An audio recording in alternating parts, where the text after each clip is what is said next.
You and I can both agree that right now you should probably be editing your travel video, but you're here right now, so let's make the most of your time and let me show you how to make a travel video that absolutely slaps.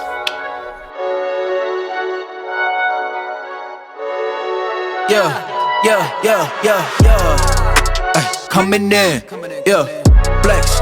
I just wanna win, LABB who we running with, 2 weeks ago, I posted my video Japan in 3 minutes, and by all means, it is a video with compromises, with cut corners, but as of today, it's probably the video that best represents my cinematic storytelling abilities.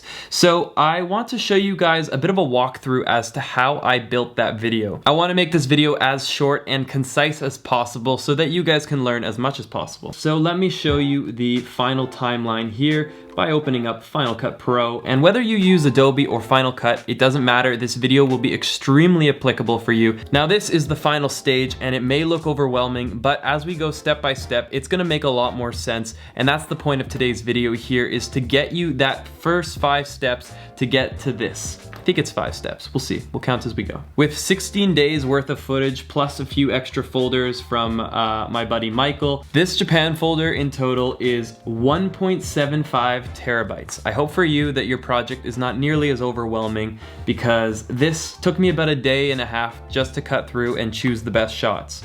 So what you're gonna do is you're gonna open up your timeline, whether it be in Final Cut or Premiere Pro or whatever else you're using. And if you're like me and you can't handle the thought of thinking, what if I missed that shot that could have made my video just that little bit better, then you're gonna drag just about every shot you have into this here timeline. And from there, if your project is anything like mine was, you'll have about 4 to 5 hours worth of footage to start cutting through. Now, that would not be feasible for today's video, so I've basically taken about 14 minutes of footage, and I'm gonna show you how I cut through this sort of footage in step number 1. As you've noticed, today's video is not really gonna go through how I shot the footage, but if you would like to see a video about how to shoot it, then request it down below. So this is your typical shot. We got about 10 seconds of high quality footage, but we gotta pick our moment. So for me, I think the best moment here is the spin around action, the hair whip, because the way I see it is, once we get into the next step, this could be, that little whip of the hair can almost act as a quick, natural transition where we can speed ramp into the next clip. I also use the L key very often to basically 1.5 times the speed of my playback so that I can quickly cut through my footage. Otherwise, I would be here even longer. Now these shots where it's really dark, I don't need. I also don't need all of these parts because they're quite similar. So I'm gonna look for the part that's the most stable. And from what I can see here, this part is the best shot. I like when it starts to move into the colorful LED ropes. So I'm just gonna keep that one piece here. Now for a walking shot, I might do a little bit of a speed ramp, so I'm gonna keep a bit extra, but I don't need anything super long. You gotta make cuts as much as possible in that step number 1 to try to get it down to a manageable size. I'm gonna take a quick shot of the LEDs, take a shot of Ketsy's head, that looks cool. What I'm seeing here is we've gone from being LED lights, futuristic, kind of like this crazy sci-fi Japan, to now hopping into our next set of footage, which is more of the laid-back, traditional, organic Japan. I'm gonna make a mental note of the different styles of footage that I'm seeing. So I'm seeing this shot, and I can tell that from the very moment I took this shot, I shot it with the idea of doing a time lapse. One of the things I'm gonna do to try to condense the timeline is I'm gonna go ahead and just go ×8 on this clip. It's now become 2 seconds, and it's made our entire mess of a timeline a little bit more manageable. I also know I need to stabilize that, so I'm gonna go ahead and do that and move on to the next clip. Okay, this shot here, I believe was actually taken by my buddy Michael, and you can see there was a rotation shot in camera, and I think there's something we can do with that. So I'm gonna go ahead and trim off the fat. Gonna cut right to the part where we have a rotation of the camera, and that part right there, with a bit of manipulation, can be turned into something pretty cool later on. With the camera, I'm often doing a movement at the end of the shot. The reason I do this is because if I do something like pressing Shift B here, we can do a speed ramp, and now, if we speed it up, this could be a transition into the next shot. So I'm gonna go ahead and keep cutting through all this footage, and we'll get to step 2.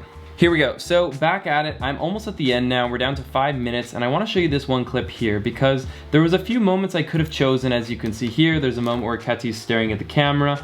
You know, for me, that's okay, but it doesn't convey emotion. What I wanted to take was that one moment that even for a split second felt like there was something more going on, and that's what I found right here. You kind of get this feeling of like calmness, of serenity. And for me, that says a whole lot more than somebody just kind of modeling for the camera. This might be a little untraditional to recommend speed ramping in phase 1, stage 1, but I think it's a good idea, and I'll show you why. How I always cut my drone footage is this. I look for continuous movements. So if the drone pivots at all, it's done. It's not a good shot anymore. If it turns a little bit to the side or anything that's no longer continuous, then that is where you make a cut. So I've hit the L key here. We're speeding our way through. I'm gonna hit the L key again to speed it up even more. Continuous, continuous, continuous. Everything's looking fan-diddly-astic. And boom, see that? See how the camera just turned? Right there. So I'm gonna go ahead and hit the back key a few times. Okay, and that is where the continuous motion ends, so I'll cut off the end of the clip. I know already one of the best moments of this shot is right as this little boat is getting near the edge of the frame. So I'm gonna go ahead right before that occurs and hit Shift B. Shift B on Final Cut is how you do a speed ramp. If it's Premiere Pro, you've got similar controls to do that. So I'm gonna go ahead, zoom in a little bit, and I'm gonna go ahead and drag this bad boy in. We're gonna be going from 1100% to normal speed. So it's gonna go really fast at the beginning and then go to normal speed. This drone shot before this was probably about a minute long. This has now become a 3-second clip, which is something that will probably be within the useful range on my final project. It just makes the timeline that much more manageable, and if you get good at speed ramping, you'll typically know exactly where you intend to speed ramp. Let's keep that for now. That's nowhere near what the final version will look like, but we gotta keep moving. Stage 2, we have started with about 15 minutes of footage. We're now down to 2.5 minutes, 2 minutes 50 seconds. And so the first thing that I wanna do now is I'm going to rearrange the footage in the order in which I believe will best tell the story. So for me, I like the idea of, let's start the Japan video with traditional Japan. And so I'm gonna go ahead and take the footage which kind of feels like that traditional Japan, and I'm gonna drag it to the beginning of the timeline. Dogs are more silly Japan. I'll put that more in the miscellaneous category. Okay, this is traditional Japan, drag on top. Traditional, yeah, kind of natural traditional Japan. Gonna drag that to the beginning of the timeline, okay? And I'm going to look for everything that falls under kind of like sci-fi category of Japan. One thing that I like to do is to set dividers to basically help me organize my footage. So in Final Cut, typically I'll just take a custom bar here, and if it's a big project, I'll just drag it out so it's huge, so I can visually see it no matter how much I zoom out. There is the divider. So that right there is the separation of what I believe to be the very dominant categories of the footage that we have right here. Now, the reason I've done that is because the most important part of your video is not gonna be how well you used your zoom transitions, it's gonna be how well you told the story. In my case, I wanna be able to tell the different styles, the different sides of Japan, and so basically, my cinematic storytelling should follow in order. The first minute of the video is all from the different sites that you can see around Tokyo, while still maintaining that feeling of the Sakura season, and we do cover a little bit of the Tokyo food scene. Coin inserted. This kind of signifies the start of the second chapter of the video. This right here is the fun and playful arcade, colorful neon signs, and goofy Japanese culture. As you can see here, we've also mixed in the kind of unique sci-fi side, and just like that, game over, end of chapter 2. And chapter 3 is basically entering into the traditional and natural side of Japan, and in Kyoto in particular. You'll see a lot of shrines, a lot of temples. You'll see the beautiful mountainscapes. This is Mount Fuji, not in Kyoto, but still part of that natural feel. You've got the koi, you've got the beautiful shrines again, some of the wildlife, wildlife, the bamboo forest. Now if we go back to our quick little example here, arranging the story, this is what we're essentially doing here. We're putting together the shots that feel cohesive, that can tell a story together. And that's something that I really challenge you to do. It's definitely not as easy as just piling cool shot one after another, but it's what will separate your video from the rest. Stage number 3 of 5. We need to find the music that will tell our story. I swear to you, this is just as important as finding the shot, as telling your story in a beautiful way with cinematics and color grading and transitions. You need the right song. So I want to give you a quick little example here and you tell me what feels better.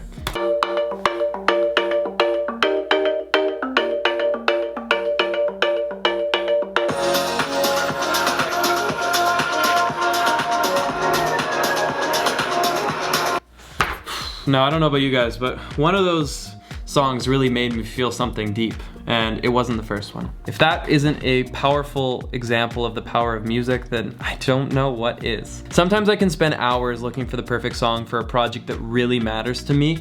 I was so lucky because I found that Epidemic song in no more than 10 minutes, because just like I found the song to the intro track to this video here, I often just go to Epidemic Sound and I go to their staff picks, and every week here they bless me with new bangers for the upcoming videos. Yeah, today's banger.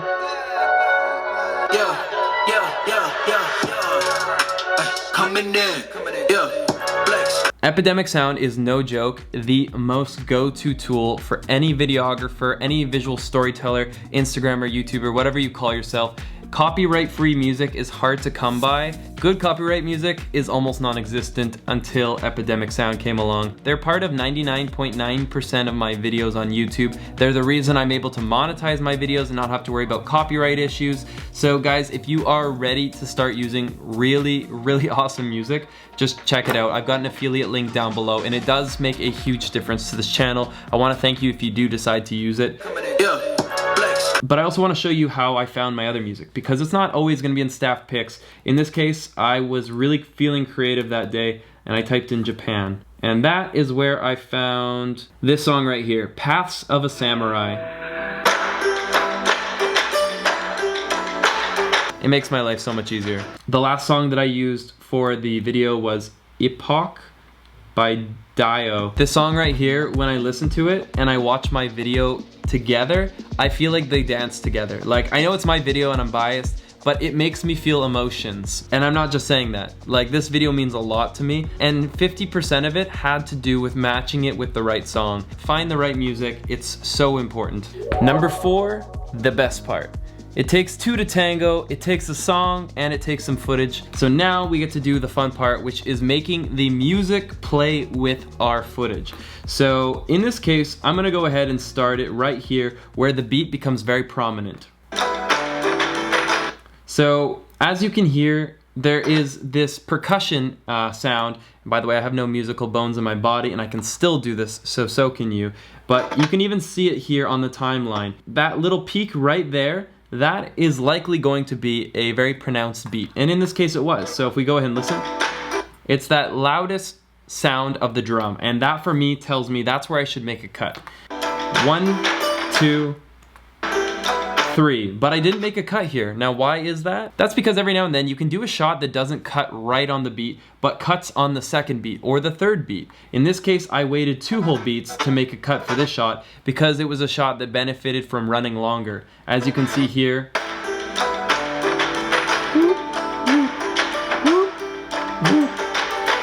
so in the case of most of my clips, they've been very strategically placed to tell a story.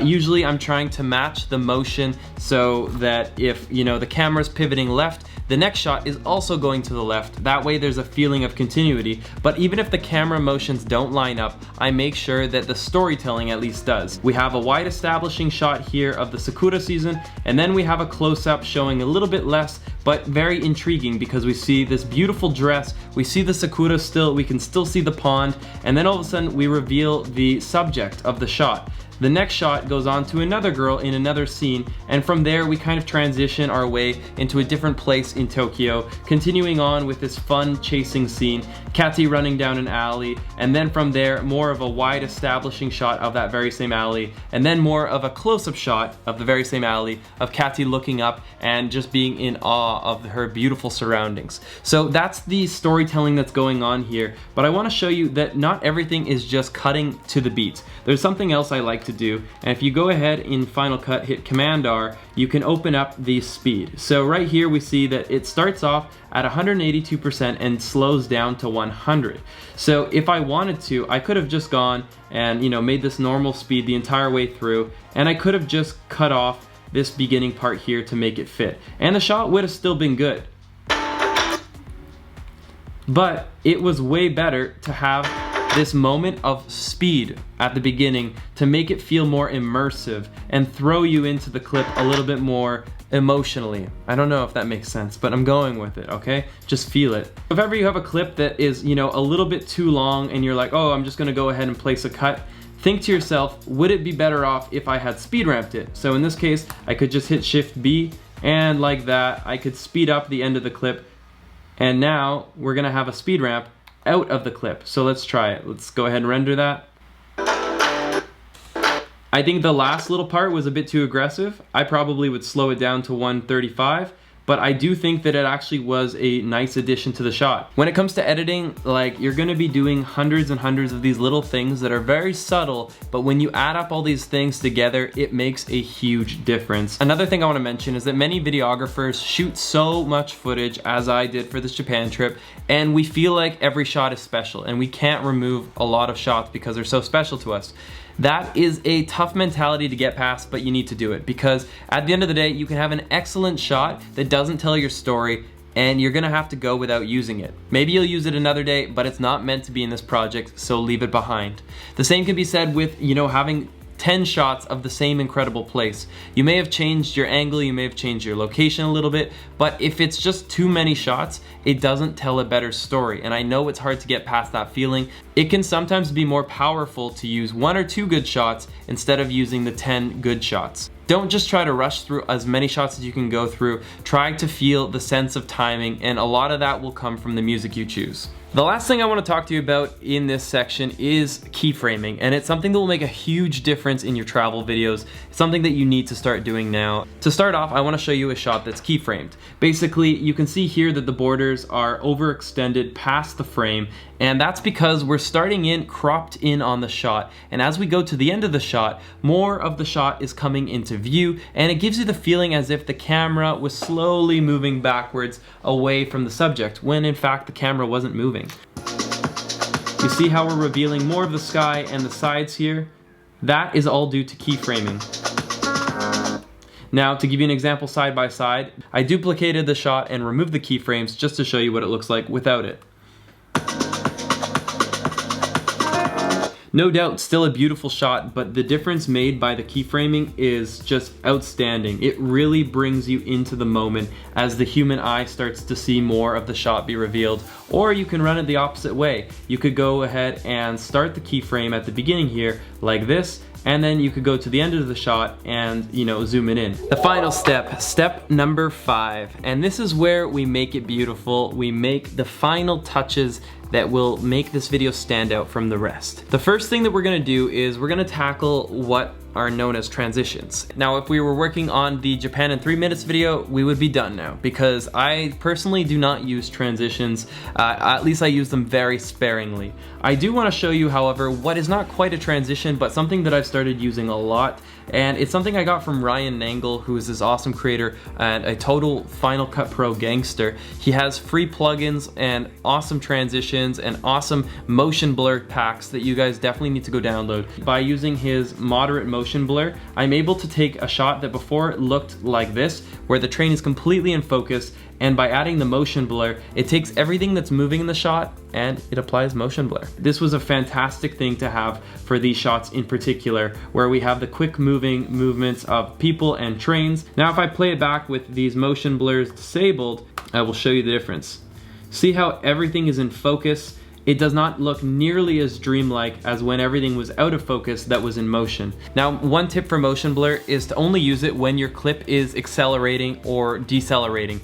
Basically, it's those moments when the speed ramp kicks up that you want to apply motion blur. And so if you take a look at this clip here, I've actually started off with minimal motion blur because as we enter into the speed ramp, things are just starting to speed up. But as we get to the end of the clip, that's where things are really taking off and accelerating. And so by applying the moderate or even extreme motion blur, if you're really feeling extreme, you're increasing the amount of blur as the video accelerates. Here's an example with the moderate motion blur enabled and disabled. You can see how big of a difference it makes in a shot that has movement like this one here. Now, one of the amazing tools that's offered in Premiere and Final Cut is the stabilization, and one of the things that I like to do is go and stabilize the clips that have any shake that's noticeable. In fact, I stabilize probably about 80 to 90% of my shots. And one thing that I've been finding is extremely useful in Final Cut that I wanted to mention to you is not just stabilizing it, but also playing with the method of stabilization. Sometimes automatic works perfectly, but I've been finding a lot of luck by using inertia cam. Inertia cam has literally saved some shots that I at first thought were unusable. But every now and then it's good to leave a shot unstabilized where it fits because it does bring the viewer back into a moment of reality, a moment of grittiness. Maybe you're chasing a beautiful sunset on a beach and you're following your subject. Well, leaving that shot unstabilized might actually be a very nice cinematic touch. I want to show you the beginning of my Japan project here. You'll see the color grade by disabling these adjustment layers. And if you don't have adjustment layers installed, then you need to get them because you shouldn't color grade directly on the clip. It's way easier to be able to toggle on and off with the V key your color grades. So yeah, work with adjustment layers. So you can see here that before the clip was kind of dark, a little bit, washed out. But when I applied my color grade here, it gave it a much more lively purple and pink hue to it. And this is a color grade that I kept for the first few shots of the video. You can see the same was applied here. Before it was kind of white, not a whole lot of color, but by adding that color grade, we've got a nice pink color. Before it was gray and white, and after it was given this beautiful purple look with a motion blur to blur the train passing by. And then from here, still kind of continuing on with a bit of a purple orange tint. And I tried to keep it consistent throughout the video to reflect the scenery. Now moving forward even a little bit further in the project, you'll see that we've got more Sakura seasons, so I applied a bit of a bluish purple look here, again keeping on with that pink theme, and you see that reoccurring color of pink and purple in the beginning chapter. As we progress past chapter 1 here, you'll notice that the scenery changes, and so does the color grade a little bit. Entering now into the weird and wacky Japan, we've got more use of blues, more use of like neon colors, really pushing the saturation to pop some of these more extreme moments. To really be able to color grade, you need to look at each clip individually and a chapter or a sequence as a whole and ask yourself, how do I think I can best portray this moment? Was it a moment of warmth, or was it a moment that was cold and harsh? Or was it a moment of LED and neon signs and extreme saturation? You need to be able to figure out what will best represent that. Long story long, do not color grade your entire project the same way. Each clip needs a bit of love. The very final note I want to make is sound design is something that's often overlooked because by the time you get here, you're exhausted. You're so ready to hit the publish button on this video and you just don't want to spend any more time on this project. But I implore you to spend the extra hour to do some sound design. I want to show you a quick example here, okay? This is with the sound design disabled.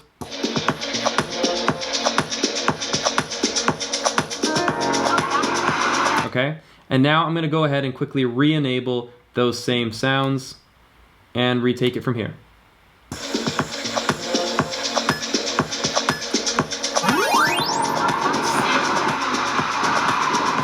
What we would have otherwise missed out on is the arcade sounds. We missed out on the sound of crickets, a stream that we can see flowing right behind Kati. Naturally, I did catch some of the sound of the train going by, but I doubled up on the sound by taking another train sound effect from online because it made it feel more robust, more real. That right there is the work that goes into making a cinematic video. Most people will go through this video and never explicitly notice that they heard that sound effect, but what they will notice is how they felt throughout the video, and they might not be able to explain why to you, but it all comes down to the color grade, the keyframing, the stabilization, the choice of song, the choice of footage, the sound design, and it's all of these things together that will ultimately decide how the viewer feels when watching your video. I feel very proud when I read through some of the comments because there's so many people that did feel the way I felt when I watched this video, and that's what it's all about. 3 minutes and 47 seconds of somebody's time took me about 2.5 days to make. And the incredible thing about it is, it was worth every single minute of my time. And that right there is how you edit a travel video. Just a few tips of many that I have to share with you guys.